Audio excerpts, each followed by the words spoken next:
Shabbat Shalom para todo mundo que está nos assistindo, Shabbat Shalom, Serafim, Ralph, que está online, Douglas, Emanuel e aqueles que estão no chat também.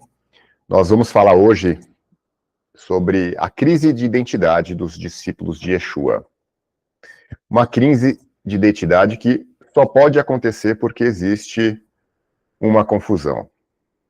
Há uma discussão, eu sou isso, eu sou aquilo, muitas informações, todo mundo se dizendo, obviamente, que tem a verdade, mas aqui na CIS a gente não tem a verdade, a gente está em busca. A gente busca a verdade, é isso que a gente orienta todos os nossos membros a seguir. Este pensamento da constante busca pela verdade.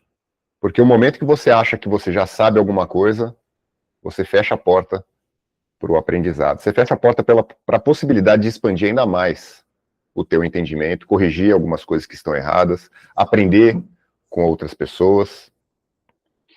E aqui a gente está falando de uma confusão muito específica que tem acontecido hoje em dia, a respeito de um título. O título é Judeu. Você é judeu? Eu começo dizendo que eu não sou judeu.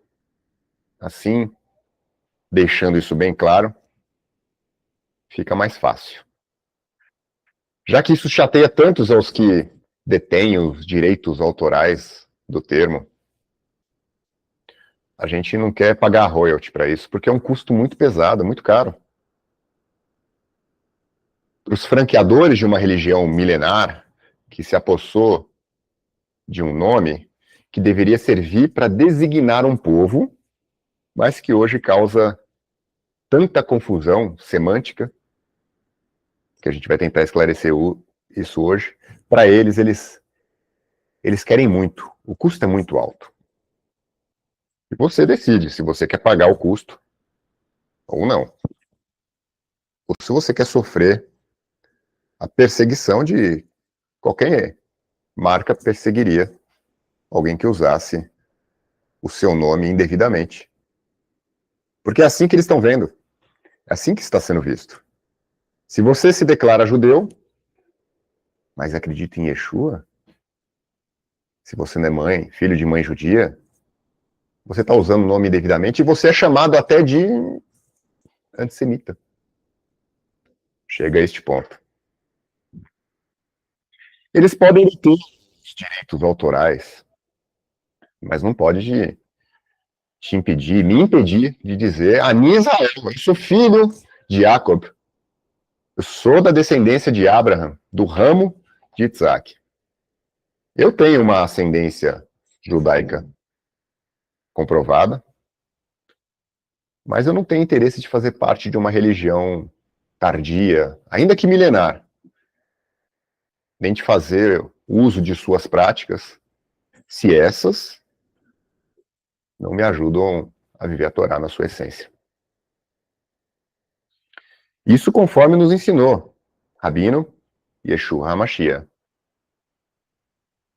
Foi ele que nos ensinou a buscar a essência do mandamento e não ficar distraído com os apetrechos ao redor. Mas afinal, o que é ser judeu? Faça essa pergunta e cada judeu vai ter uma resposta diferente para te dar.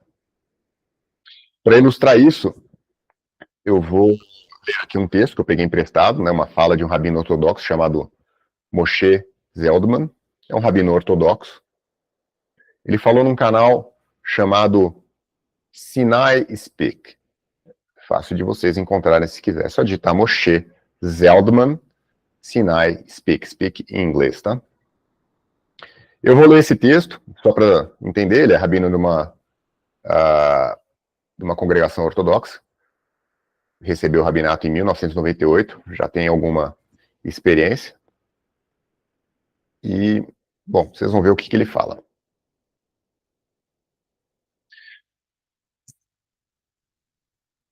Começa assim o texto. Imagina a cena. Você sentado no metrô, voltando para casa, está ao telefone com um amigo. falando seus planos sobre o Rosh Hashanah, para Peça, e aí você desliga, o homem ao seu lado se inclina um pouco e pergunta: você falou alguma coisa sobre Páscoa judaica? Você é judeu? Você sente aquele leve desconforto e responde: sim, sou judeu. Então ele continua: eu sempre quis saber, vocês são exatamente o quê? É um clube? O que significa ser judeu? Você tem 3 minutos até a próxima estação. São 3 minutos para explicar algo que atravessa milênios. A primeira tentativa, você diz: é uma religião, existem cristãos, budistas, muçulmanos, eu sou judeu. Aí ele responde: então você é religioso? Na verdade, não. Eu não sou religioso, mas eu sou judeu. Ele franze a testa.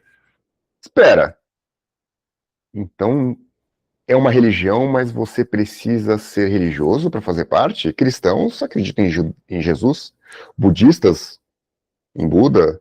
Para ser judeu, você precisa acreditar em quê? Um breve silêncio. E aí você tenta de novo. Não é só uma religião, nós somos um povo, uma nação, o povo judeu. E ele reage: é uma nação? Onde vocês vivem? Em Israel? Bem, alguns vivem lá, mas eu não moro em Israel. Que língua que vocês falam? Hebraico? Alguns falam, mas eu não falo fluentemente. O que vocês vestem? Qual é a cultura de vocês? E aí você percebe o problema. Judeus vivem em dezenas de países, falam dezenas de línguas. Há judeus etíopes, iemenitas, sefaraditas, askenazitas. Comem comidas diferentes, têm histórias diferentes.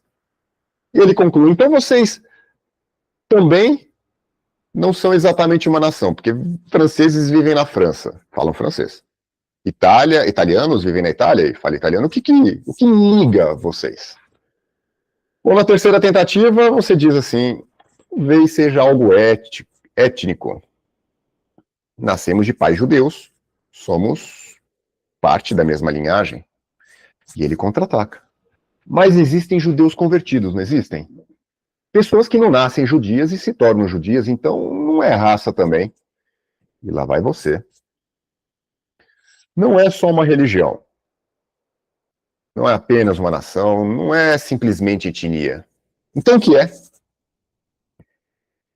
E assim diz esse rabino. Essa pergunta me acompanhou por anos, até que encontrei uma ideia que reorganizou tudo na minha mente. A Torá chama o povo judeu consistentemente de Bnei Israel, filhos de Israel. Israel na Bíblia é o nome dado a Jacó. Somos literalmente filhos de Jacó. Pense nisso. Cada judeu que você encontra no mundo é simbolicamente mais um dos filhos de Jacó. Não importa onde nasceu, que língua fala, se é religioso ou não, é parte da mesma história familiar. Isso muda a categoria. Ser judeu é pertencer a uma família.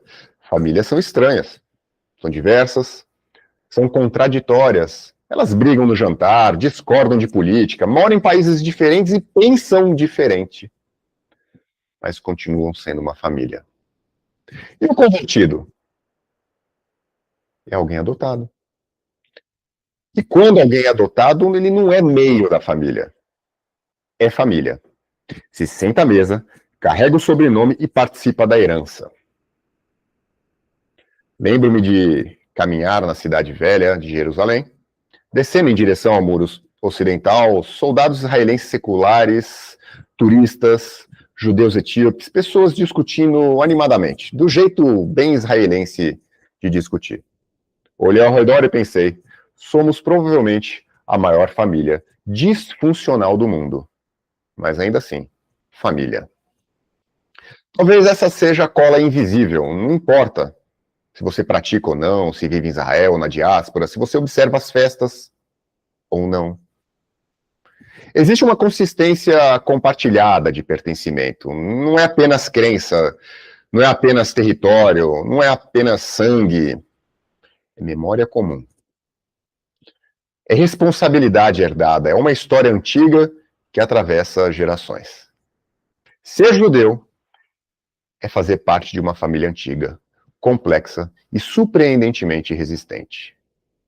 Uma família que carrega uma missão histórica e que continua tentando descobrir, geração após geração, o que fazer com ela.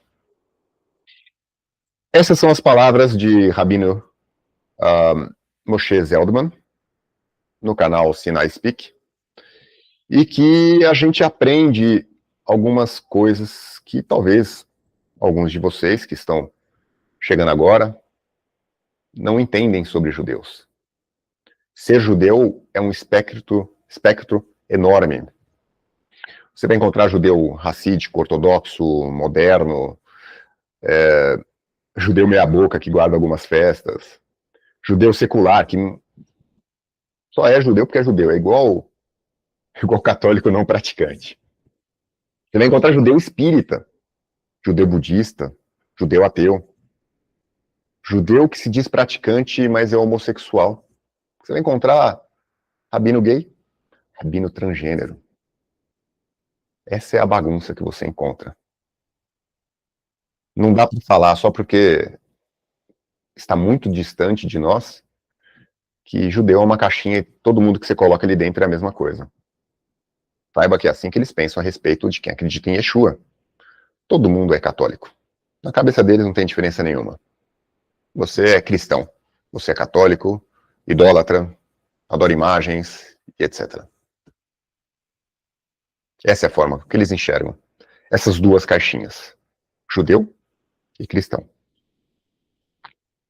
Só que há uma diversidade enorme dentro do cristianismo, que você já sabe, mas também há uma diversidade enorme dentro do judaísmo, que talvez você não saiba. Mas o interessante é que o judaísmo mantém essa tensão há milênios de identidade que é definida de forma jurídica, mas uma experiência vivida em gradações. Judeu, juridicamente, é quem é filho de mãe judia. Essa é uma alahá, quer dizer, é uma decisão rabínica para estabelecer quem é judeu, quem não é. E ela não vem da Torá, mas ela é pós-babilônica. Assim como o judaísmo rabínico. Mas nascer de uma mãe judia não garante você ter uma vida judaica.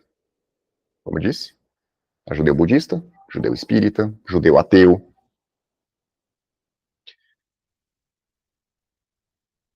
A pessoa pode ser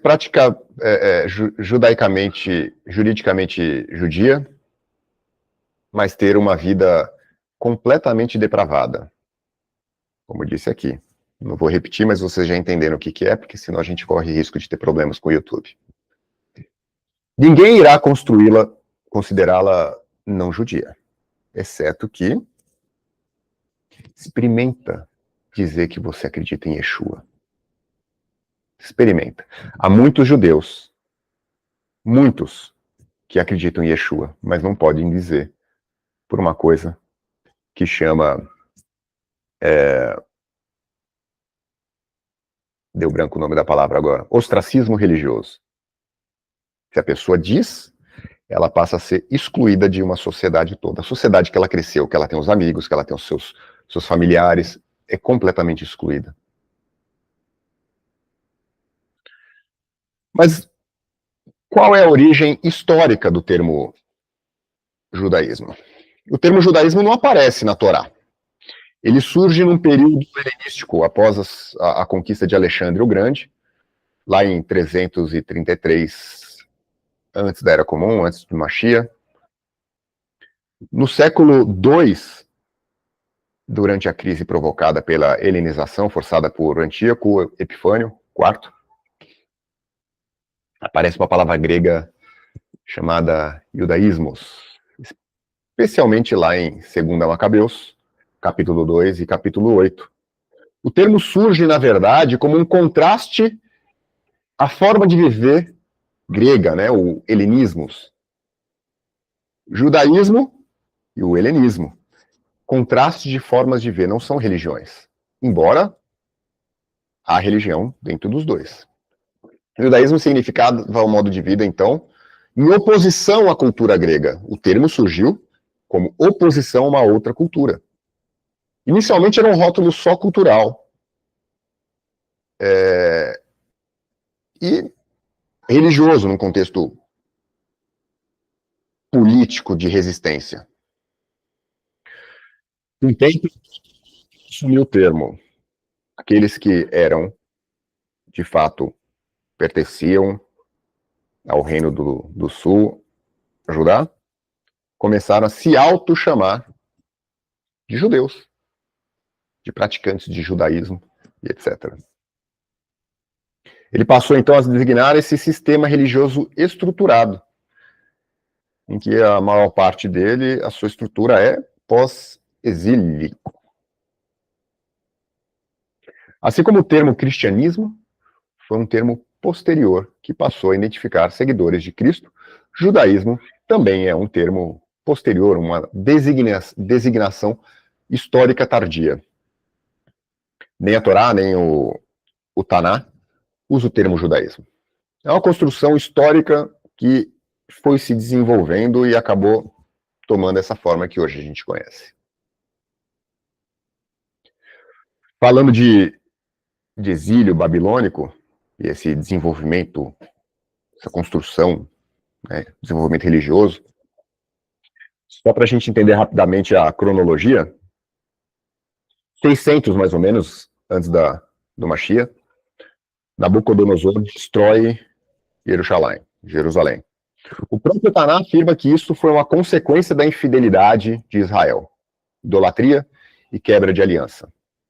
O Eterno trata Judá, lá em Jeremias 3, como quem tem um comportamento pior do que Israel. Se você não entende, existe uma divisão das duas casas. Israel é o reino existiu depois do Salomão. Israel, reino do norte. Judá, reino do sul. O reino do norte foi espalhado. Ninguém sabe onde está. Reino do sul, que é chamado de Judá, então, diz que tinha um comportamento pior do que o Reino do Norte. Isso a gente fala com bastante abrangência no vídeo sobre divórcio de Israel. Você vai encontrar, eu não sei, você pode colocar o link aí, Ralph, por gentileza, nos comentários, para quem quiser assistir. Fica aí de lição de casa.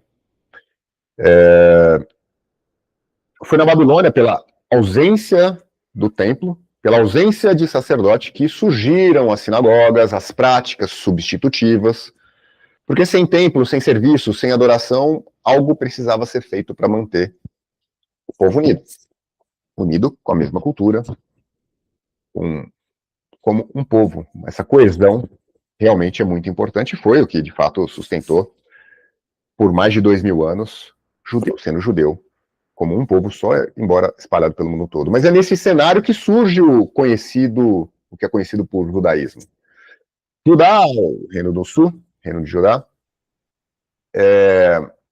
passou agora a ser entendido como judeus, praticantes do judaísmo, que agora é conhecido como uma religião. Judaísmo é religião. Uma religião que posteriormente seria chamada de judaísmo, mas que surgiu nesse cenário, nessa condição, nesta crise. Quando... Minha filha entrou aqui. Oi, filhinha. Quando Judá retorna, não foi por causa do judaísmo desenvolvido na Babilônia. Não foi por mérito ou pela pureza do povo. O retorno do exílio foi um cumprimento da promessa profética de que o exílio teria um tempo determinado. Em 538, antes do Mashiach, Ciro decretou o retorno, permitiu a construção do segundo templo. Vale lembrar que o segundo templo não tinha a arca, que é o símbolo máximo da presença do Eterno. Isso, de certa forma, isso definitivamente marca uma ruptura teológica muito profunda. Vocês lembram que a profecia dizia que a glória da segunda casa será maior que a primeira. Eu entendo o segundo templo não tendo arca, ele não é o cumprimento dessa profecia. Ele não é esta segunda casa. Sem templo, mas agora com um sacerdote. Quem conhece um pouco da história, né, como que se desenvolveu, não dá para cobrir aqui agora, mas sacerdote no tempo do Machia não era bem um sacerdote do Eterno. Quem definia quem ia ser sacerdote ou não era Roma. Era uma posição política. Por causa dessa posição política, eles mataram Machia. Isso está escrito no Novo Testamento. Eles tinham medo de perder as suas posições.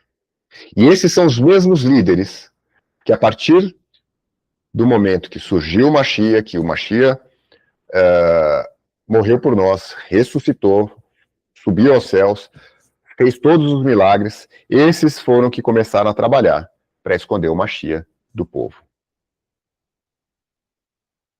E essas práticas substitutivas e expansivas?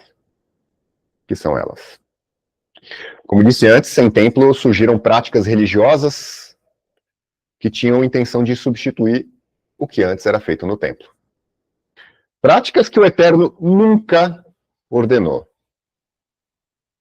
São práticas como centralidade da sinagoga, sem sacrifício contínuo no templo, oração e leitura pública tornou a sinagoga um novo centro de culto ao Eterno. Quem estabeleceu? Algum profeta? Não. Autoridade rabínica, substituindo o sacerdócio. Agora não precisava mais ser levita, da descendência de Aharon. O rabino pode ser de qualquer tribo. E ele é a autoridade máxima. Estabelecida por quem? Não foi o Eterno que estabeleceu. Pelo menos a gente não vê isso no Taná. Nada do que acontece dentro de uma sinagoga, em termos de rito, ok? O que é feito lá como rito, foi estabelecido pelo Eterno. Os ritos, a liturgia, a única que existe no Taná, é dentro do templo. Tudo mais, absolutamente tudo, são práticas, em questão de prática, em questão de rito, tá? Práticas substitutivas. Para haver algum culto, em um momento que não se tem o templo, não se tem sacerdote, foi substitutivo. Não necessariamente eu estou falando mal aqui. Só estou tirando o peso de quem não tem interesse em fazer essas práticas, que não foi o Eterno que mandou. Claro que dá para tirar muito proveito frequentando uma sinagoga. Afinal, o Machia mandou frequentar o quê? Igreja? Também não estou falando mal de igreja.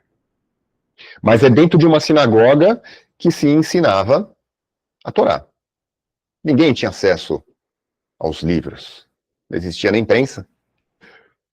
A única forma de se aprender a Torá, naquele tempo, é pelo ouvir. A fé vem pelo ouvir. Um outro exemplo bom para a gente dar aqui a respeito dessas práticas substitutivas é a lavagem das mãos. Porque ela foi uma prática criticada, ela aparece no chamado Novo Testamento, né, na Brit Hadashah. Ela foi criticada por Yeshua, lá em Marcos 7, e ela não é um mandamento explícito na Torá para refeições comuns. Ela, na verdade, foi uma prática, né, uma tradição desenvolvida ao longo dos anos, pós-babilônico. É uma prática baseada na lavagem das mãos dentro do templo. Mas esta era somente para os sacerdotes, não para refeições comuns.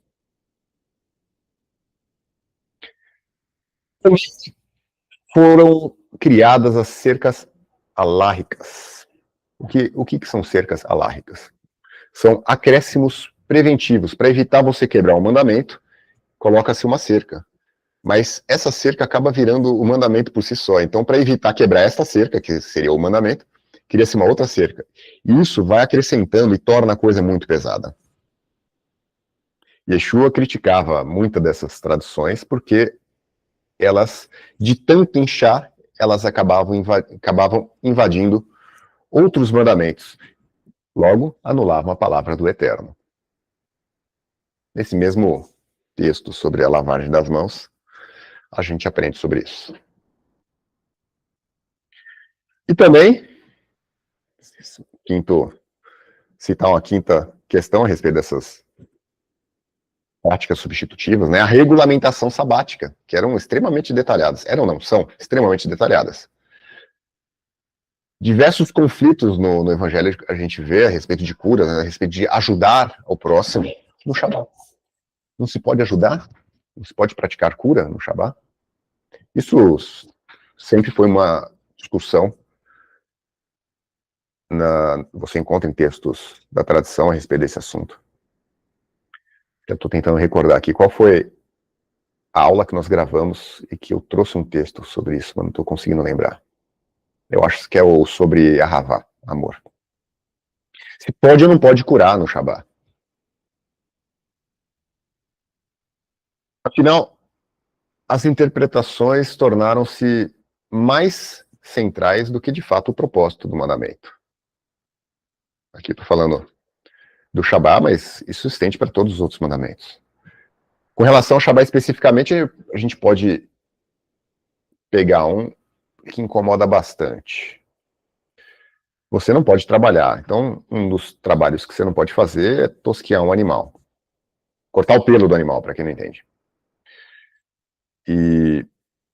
Então, existe a proibição de você pentear os cabelos. Você não pode, porque podem sair fios. Isso se assemelharia a tosquiar um animal. Chega a este ponto. Esta é uma cerca. Mas eu nunca ouvi falar de alguém que trabalha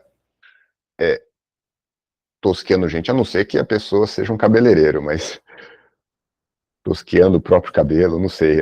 É meio estranho pensar nisso. O mandamento é não trabalhar, quer dizer, é não trabalhar pelos seus próprios interesses. Porque o Mashiach fala que eu trabalho e meu pai também. Pelos interesses de quem?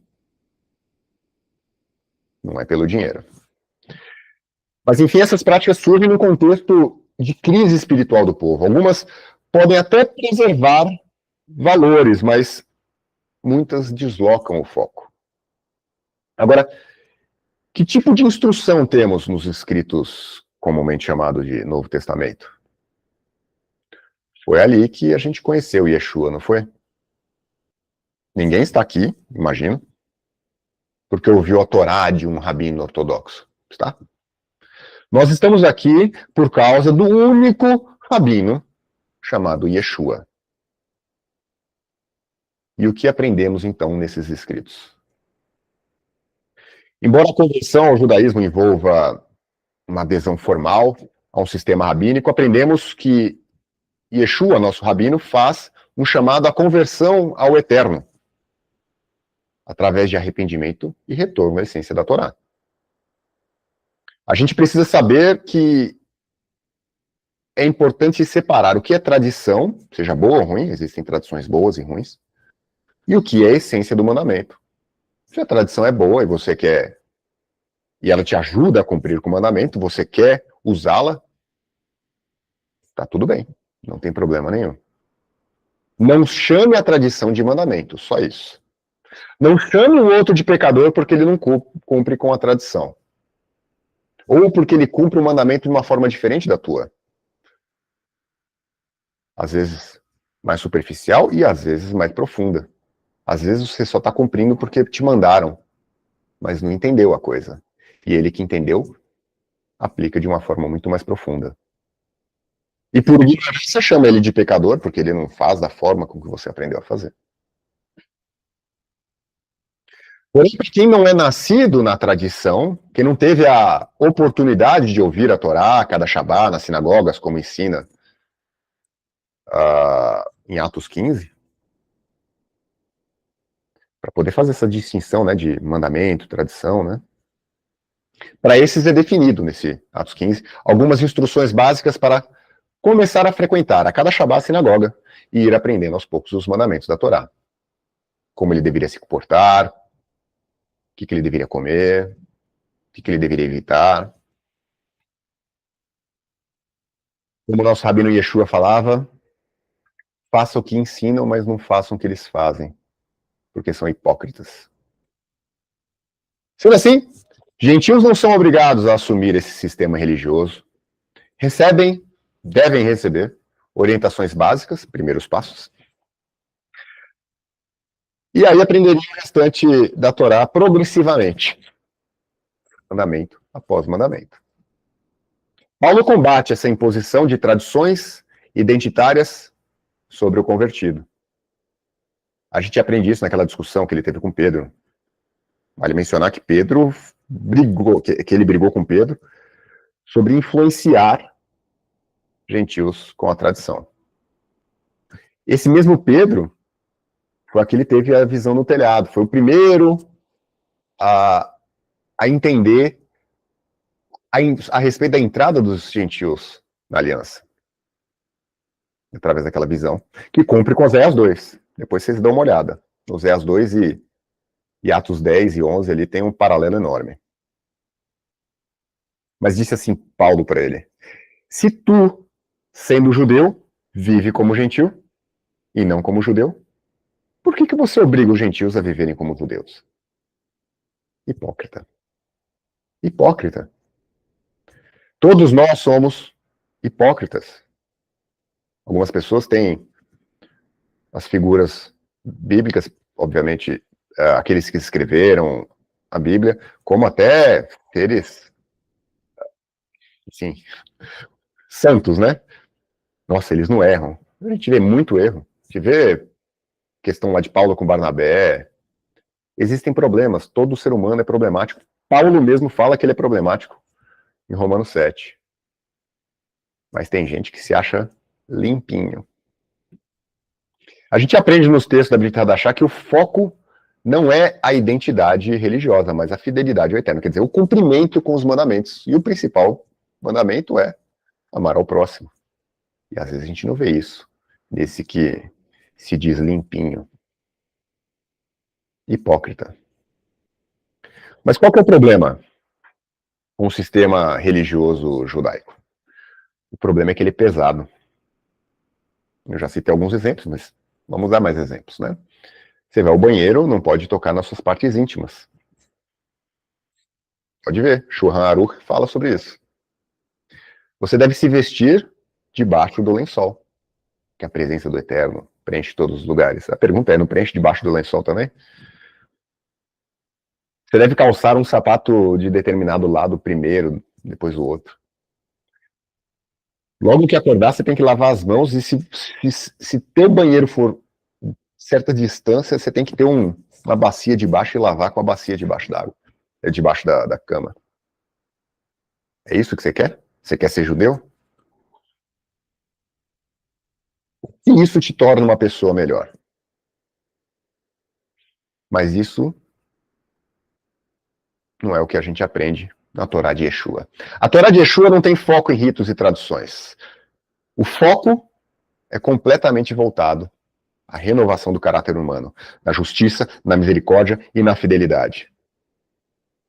As práticas religiosas podem até guardar alguma semelhança com a verdadeira Torá, mas sem sua essência, isto é, sem o espírito, é um corpo moribundo. Você pode aprender a viver cheio de ritos religiosos, mas não ter uma real transformação. Pode ter aparência, mas as aparências às vezes pode tomar lugar da essência. Ter a atenção ocupada para o aprendizado desse tanto de prática religiosa, com tantos detalhes, pode e vai tirar a tua atenção para aquilo que realmente transforma você.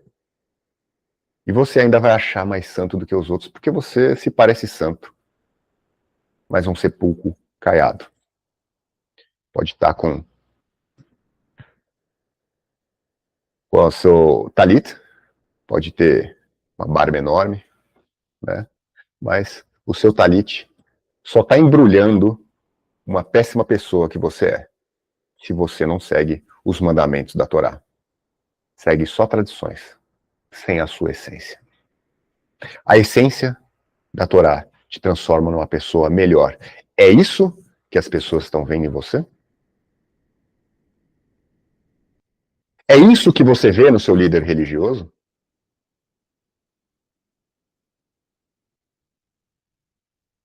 A verdade é que o que temos é uma crise de identidade. Aqui entra o ponto central, né? O conflito que muitos vivem. Entende que Yeshua pregou a Torá, mas percebem que o judaísmo histórico não é bem idêntico ao padrão ético que Yeshua pregou. Não se identificam com o cristianismo institucional, mas também não se identificam com o judaísmo rabínico. Aí fica a pergunta: quem sou eu? O que eu sou? Quando alguém faz a pergunta do metrô, que eu narrei agora há pouco. O que você é?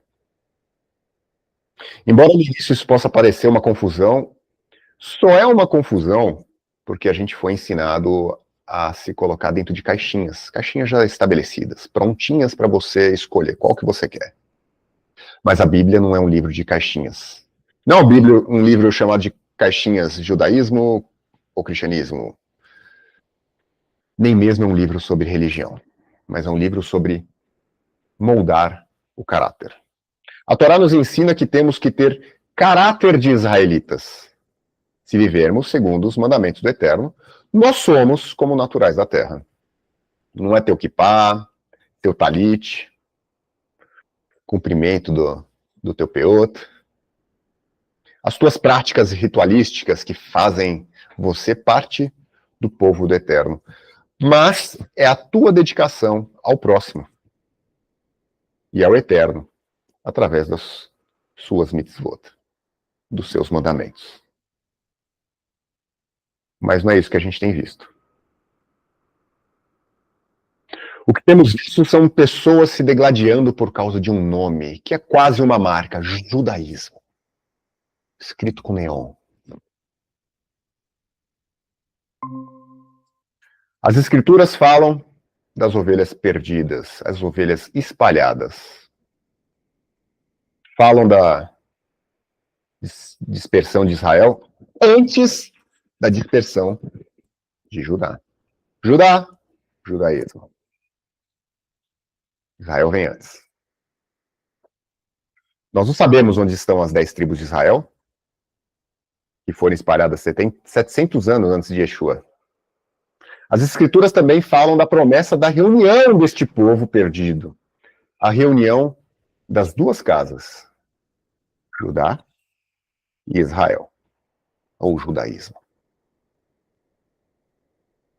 Falam de um pastor que as congrega. Parece que ele é proselitista, né?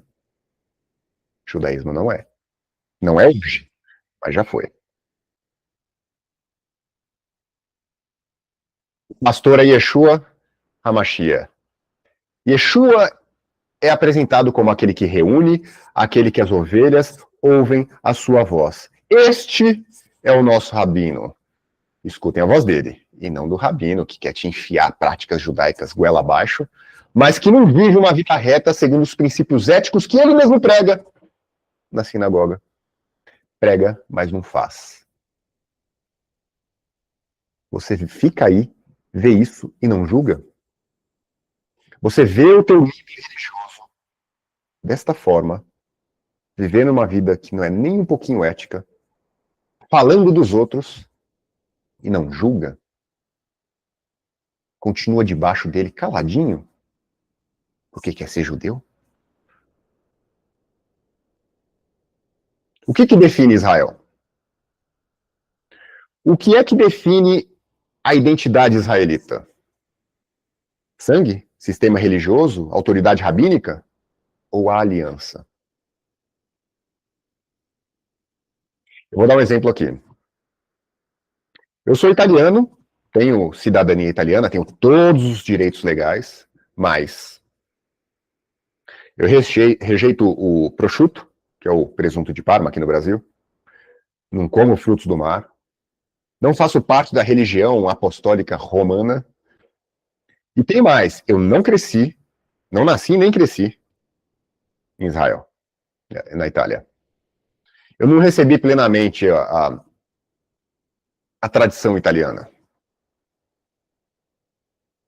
Porém, nada disso anula a minha cidadania italiana. Continuo sendo italiano. Eu entro na Itália, saio da Itália à vontade, sou tratado como qualquer italiano. Ninguém fala, ah, você não é italiano. Pode até falar dentro do coração deles. Mas eles não podem legalmente dizer que eu não sou italiano. Porque a minha italianicidade, sei lá se existe isso, ela não está ancorada em nada dessas coisas. Ela está ancorada dentro de uma constituição que define muito bem que ser italiano, neste caso, tá, é por sangue. Diferente da Torá. A Constituição de Israel é a Torá. Você, como eu, pode ter ascendência judaica, mas antes de tudo é israelita. Se busca seguir a Torá. Porque tem gente que se diz judeu, mas não é. Porque não segue Torá. Não é israelita. Porque não segue Torá. Se teu Elohim é Israel, se você obedece a ele, então o povo do Eterno é teu povo. Tua identidade não pode estar ancorada no sistema religioso pós-exílico, mas na aliança revelada. A Torá define Israel, o que é Israel, e a Torá define o que você precisa fazer para fazer parte desse povo.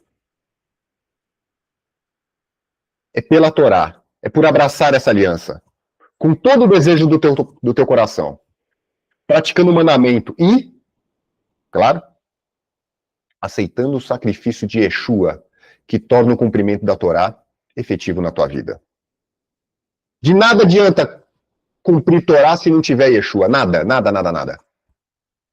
E se você continua enfatizando tanto a tradição, vai acabar largando Yeshua, porque a tradição ensina isso. A tradição prega contra Yeshua.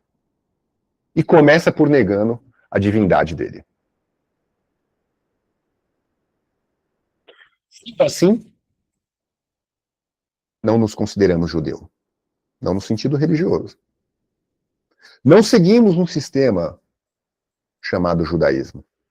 Nós somos israelitas. Nossa identidade está na aliança com Mashiach e Yeshua, no padrão ético da Torá. E para aqueles que se reconhecem nessa busca, a tua crise pode ser esse chamado. Essa crise de identidade, quem sou eu? É um chamado. Essa tua inquietação pode ser o teu ouvido ouvindo o chamado para este retorno. O retorno para o eterno, para a sua Torá, o retorno para o que nós chamamos, né, de Teshuvá, que é o retorno para os mandamentos. Este é o caminho que nos leva ao eterno, através de Yeshua. Você pode estar ouvindo esse chamado que foi profetizado, o chamado do pastor que reúne as ovelhas perdidas da casa de Israel. A identidade é discípulo de Yeshua. Ele é este pastor que está chamando você e você está ouvindo porque você é Israel. Ama Israel Hai, Bishem, Yeshua HaMashiach. O povo de Israel vive em nome de Yeshua HaMashiach. Shalom.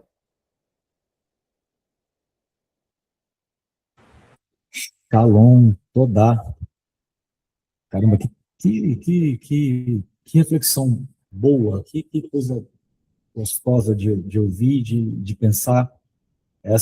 Esse texto aí desse rabino que você mencionou no começo ali, assim, você estava falando, eu dei umas arrepiadas aqui. Eu quase suei pelo olho. Essa identificação que nós temos com o povo. E enquanto você falava aí, você falou sobre a glória da segunda casa. Eu tinha tanta coisa para comentar, mas o tempo não vai permitir. E a glória da segunda casa me lembrou no texto de Ezequiel. Ezequiel ali na Ezequiel 16, ali na metade, sei com pele, na tradução que está texugo, mas é o tarraxe, cingi com linho fino, enfeitei com adornos, ouro, prata, enfim. E aí eu fico, onde é que você vê esses apetrechos, né? Pele de tarraxe, linho fino, ouro, prata, linho branco, onde é que a gente vê isso aí? No Mishkan. Então, é uma relação direta. E o interessante aqui está comparando, no caso, isso, se lê o contexto do capítulo inteiro, começa lá, seu pai era um amorreu, sua mãe uma eteia, ou seja, de onde veio a sua origem, né? Você veio do nada. E logo em seguida fala sobre essa limpeza, esse adorno, e depois a prostituição. Menciona a irmã Samaria e menciona também a profecia de resgate e restauração. Então, essa sua explanação aí, você fez, parece que você pegou Ezequiel 16 e fez um compêndio de todo o capítulo. Muito bom, muito bom. Toda.